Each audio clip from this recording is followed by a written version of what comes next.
Hello my dear students, how are you? In last class, we have completed the lesson Fundamental Units of Life. And which is the fundamental unit of our life? It is cell. And we also study the parts of cell like cell membrane, cell wall, nucleus, mitochondria, Golgi apparatus, lysosome, endoplasmic reticulum, vacuoles, plastids, everything we have studied. And also we study about the cell division, and the two types of cell divisions are mitosis and meiosis. Okay, so which is the basic unit of our life? Basic unit of our life is cell.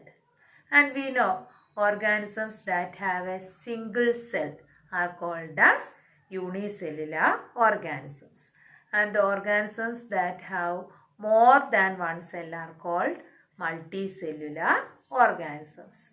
And in unicellular organisms there is only one cell.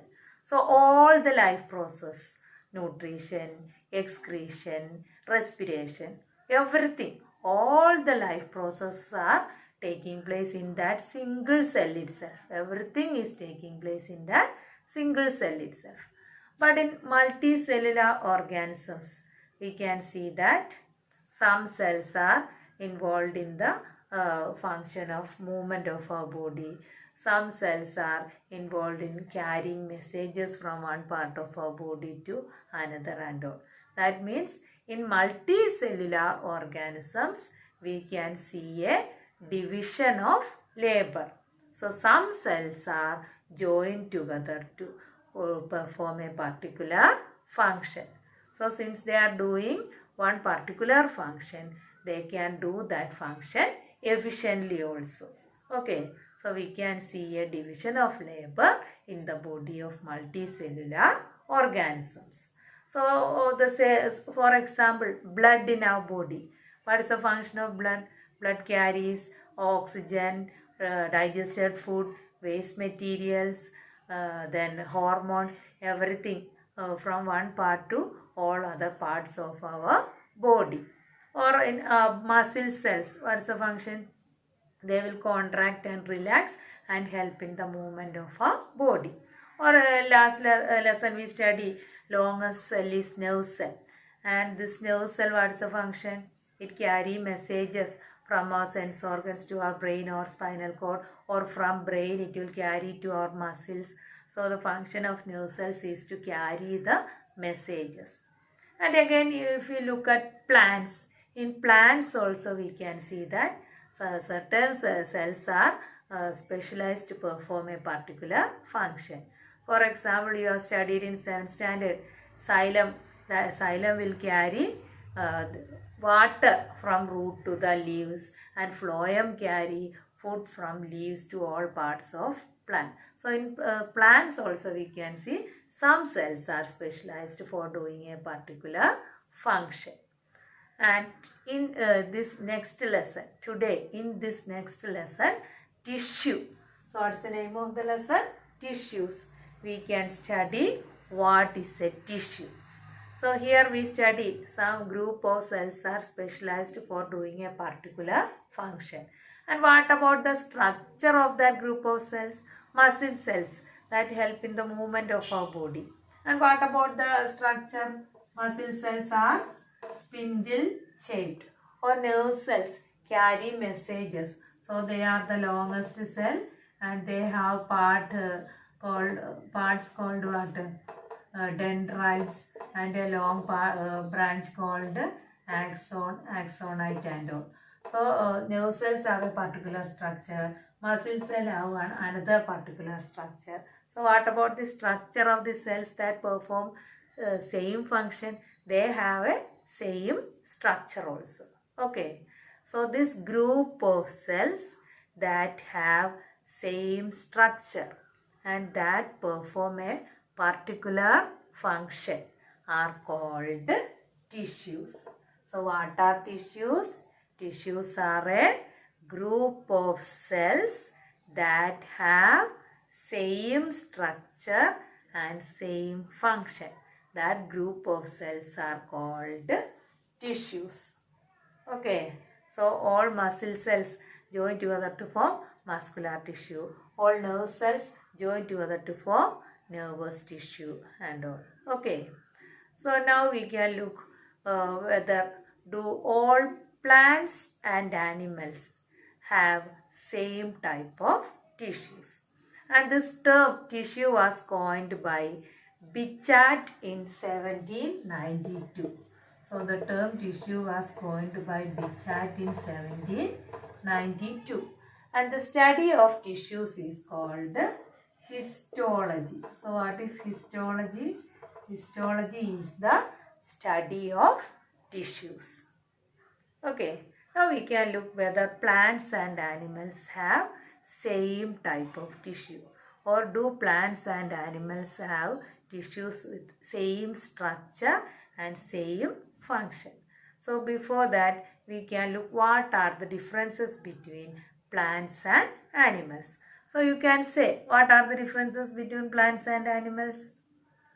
One difference is that plants will not move from one place to another, but animals can move from one place to another. That's one main difference. And since plants are not moving from one place to another, they have more supportive tissues, and these supportive tissues are made of dead cells.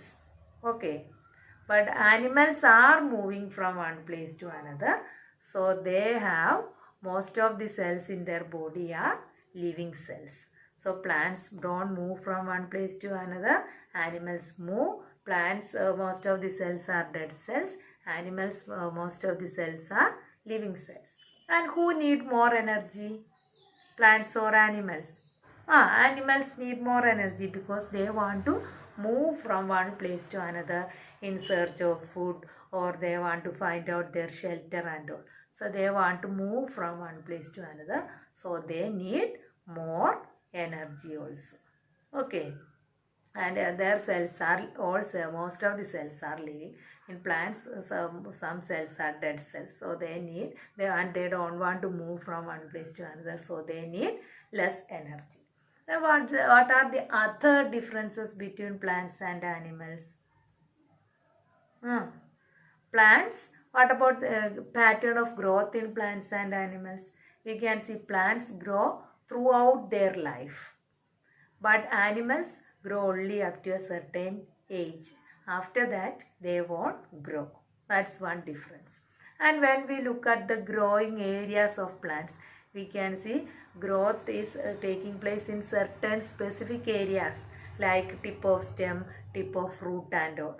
So they have two types of cells. Growing areas they have dividing cells, and in other areas they have non-dividing cells. And the dividing cells are called meristematic cells, and the non-dividing cells are called permanent cells. So they have meristematic cells and permanent cells. So plants have two types of cells, dividing cells and non-dividing cells. So growth is taking place in specific areas. But what about in animals? They grow only up to a certain age, and their growth is uniform. Growth is taking place throughout their body uniformly. It is not localized to a particular area. That means in animals, cells are not divided as dividing cells and non-dividing cells. Then what's the other main difference? We know plants, when we look at the mode of nutrition, in plants the mode of nutrition is autotrophy. That means they can prepare their own food by using some substances around them. But animals are heterotrophic. They depend on plants or other animals for their food. So that is also one difference between plants and animals. So based on this difference, since plants can prepare their own food, they don't want to move from one place to another, so they are stationary. And animals, they are heterotrophs, so they want to go search and find out their food. so they can move from one place to another. And also when we look at the structural organization of organs and organ systems in plants and animals, animals have a more complex organization than plants. So now we have seen so many differences between plants and animals. So we know there are differences between differences in the tissues in plants and animals.